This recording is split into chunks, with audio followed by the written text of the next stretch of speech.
Hello, today Gaming America is talking to Ray Pineault, the CEO of Mohegan Gaming and Entertainment. We're going to talk about issues facing land-based operators, but also the world of mobile casinos and mobile betting. Thank you, Mr. Pineault, for speaking with us today. Cameron, it's my pleasure. Thank you for having me on. Sure.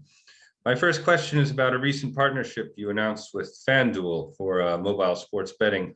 I'm wondering what you're hoping to achieve out of this relationship, and why did you go with that operator as opposed to others?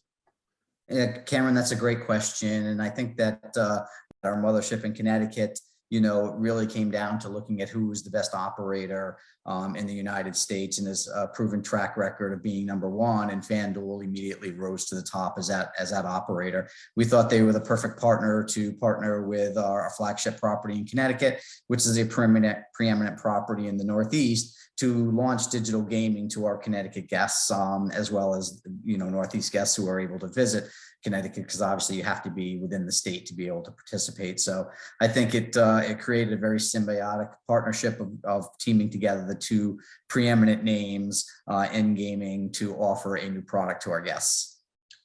Sure, that makes sense. My next question is about mobile sports betting more generally and how it's affecting the land-based industry. Mohegan is traditionally land-based. I know you've made forays into online betting and online casinos. How do you see the rise of mobile betting as cutting into land-based operations? Honestly, Cameron, we don't see it as cutting into it. We see it as offering that complete omni-channel approach to marketing to and engaging our guests. We think the two are working cooperatively together between our land-based casino and our digital division to make sure that we're reaching our guests through that omni-channel, and that we're able to provide a multitude of opportunities for our guests to engage with us. And we think it's going to be successful working cooperatively together, and are going to enhance each other as we market each other through the land-based to the online and online to land-based, and then continue to engage and build guest loyalty. Mm-hmm. And you're working hard to sort of set up a Mohegan online presence. I mean, you have done so, but what do you have in store for the future there? So Connecticut we just passed our 90-day anniversary yesterday, actually. So it's still in its infancy, and there's still a lot of work to do. As you know, this is a work in progress, and we need to make sure that we continue to refine it and continue to provide the best guest experience and product that we can. We are obviously already looking at opportunities to where we can expand. We've already announced that we're in Ontario with our Niagara properties, and the opportunity to launch our digital product there as well. So we look forward to adding that in the very near future. And then we'll continue to explore additional jurisdictions as we move forward. But we want to make sure when we go into each jurisdiction that we're doing it right and we're doing it well, and that it's well received by our guests. So we're not going to run into jurisdictions just to be there. We're going to go there when we can do it right and we can deliver a great guest experience. Sure. Is there a difference in being competitive in the online world rather than land-based world? I mean, do they demand different things out of you as a manager?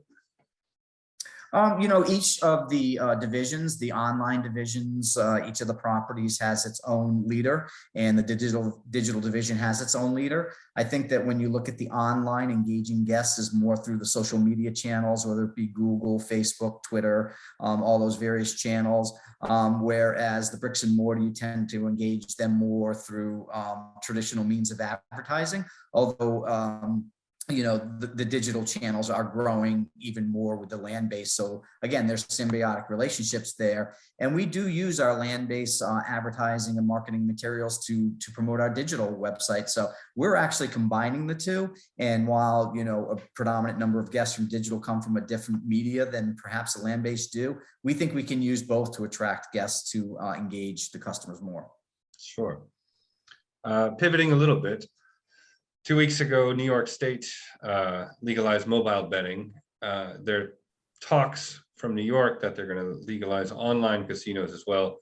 At Mohegan Sun, I'm sure you get a lot of New Yorkers coming up to place bets. Are you worried that the evolving status of gaming in New York is going to cut into your profits?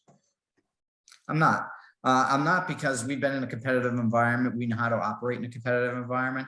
When I think about just our Connecticut property alone, as an example, we've been competing with Rhode Island, Massachusetts, New York, New Jersey, Pennsylvania. I can go on and on with the competition that we've been facing. This is nothing new to us, and we know how to operate in a competitive environment and making sure that we're, by delivering the best guest experience, by delivering the best product to our guests, that we'll get our fair share of the market, and we'll do so profitably. So as each state, I would not be surprised to see, Massachusetts get into the online gaming at some point in time. They've been talking about it for years. So, this is going to continue to expand, but we're going to continue to do what we need to do to satisfy those guests and bring them back and build that loyalty. And what is that, what you need to do? How do you stand out? How do you make yourself attractive destination? That's a great question, because it's about a fully integrated resort and providing our guests with a wide variety of options. It's about delivering the best guest service possible. So each time a guest comes to us, we want those guests to be rating us as an A. For us, it's got to be great. And by doing so, you build loyalty. Things will drive farther, spend more money, and spend more time with us. So that's our focus each and every day, is to make sure that every guest experience is a great one, just not a good one. Sure. And about sort of providing an integrated experience, would you say that the days of a casino being centered around the casino floor are over, and that today it's more of an entertainment complex? I think people are looking for more and a variety of things to do. So we're making sure that our properties are offering that to our guests. They don't want to just come and gamble. They want to be able to stay, visit a spa, spend some time at a pool, maybe sunbathing on a deck, going to fine dining, coming to a convention. We think we make sure that we offer all of those options to our guests, so they have a multitude of things to do. So when they're coming, they can spend their entertainment dollars on a wide variety of things. And we focus on that in each and every one of our properties. Sure. In the past decade and a half, the Mohegan Sun has expanded its land-based properties away from just the Uncasville, Connecticut location. Do you see any more domestic expansion on the horizon for your brand? Yeah, that's a great question. We're always exploring opportunities. As you're probably aware, we have begun recommencing the process of constructing a multi-billion-dollar resort in Seoul, South Korea. That is going to be, it's actually in Incheon, not Seoul. But nonetheless, that is going to be a focus of ours. We're in what I would call a 20-month sprint to get that open and operating by the end of 2023.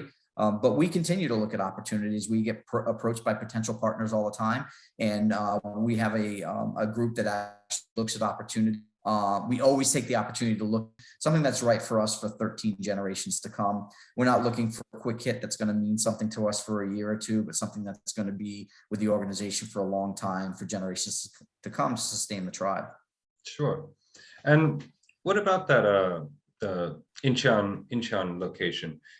Do you see a lot of potential for growth in the South Korean or the Asian market more generally?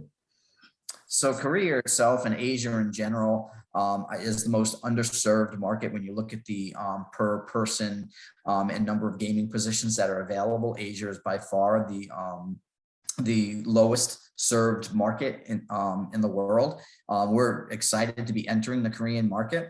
We are approximately, as I said, 20 months away from doing so, but we're building an integrated resort there as well. It's going to have, an arena, the casino, 3 hotels, a splashdown park, retail, dining, and shows. And we really look forward to that development. I think it's a great opportunity for us. And I'm really excited about when we can get that opening and operating. As we are right now, obviously, we're in a sprint to make sure we can get the construction done, the hiring done, the procedures in place, and get it up and operating. Will you face stiff competition on the South Korean front with other casinos? There are other casinos there that are already built. There's some casinos down in Jeju, which is further south from Seoul itself. There's obviously some operating casinos in Korea already. So obviously it's a competitive environment. But when I look at our operations, whether it be Connecticut, whether it be Pennsylvania, Las Vegas, Niagara, New Jersey. We face competition every day in every one of the operations that we're in. So, we're not afraid of competition. We think we bring a great product. We think we bring a great leadership and management team, and we think we deliver great guest service. And we're more than happy to enter a competitive environment. Sure.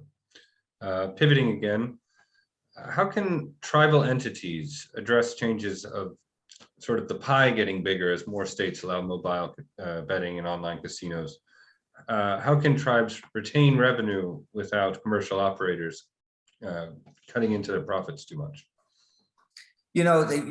Gaming has grown exponentially in the 20 plus years that I've been in the business. And you continue to see that as states turn to commercial operators in the states. I think that what you've seen, though, over that 20 years I've been in the business and going back since IGRA in the late 70s, as that tribes have become experienced at being operators in operating competitive environments. I think we understand as good business people how to operate our entities and how to compete against these big commercial operators. We understand the capital requirements. We understand the guest service and the team member experience that we need to provide to compete against these commercial operators. And I think when you look throughout the nation, whether it's here in Connecticut or whether it's in California or in Oklahoma or elsewhere, you'll see that tribes are highly competitive because they understand the business environment and they do operate very sound businesses. Sure. My last question is pretty general, take it as you please, but besides the Incheon casino you just mentioned, what are your next moves for the next year to 18 months? So we have some things that are on our plate that we're exploring now. We have several opportunities that have been presented to us that we have a team exploring where those might be. Incheon is going to be a huge focus of ours. There's land in Connecticut that we're currently exploring. Development that'll be an enhancement to the overall Connecticut property. There's underutilized space in Pocono that we believe has tremendous opportunity for development. We're continuing to work with the Cowlitz tribe as they're currently in the process of building their hotel in Washington State. So we have actually a lot of projects on our plate right now that we're continuing to work our way through and expand upon. But we're also looking at other opportunities that are being brought to us to see if there's opportunities for expansion and growing the Mohegan brand. Sure. Well, good luck with all that. Thanks for speaking with us, Mr. Pineault. Cameron, thank you. It was a pleasure speaking with you.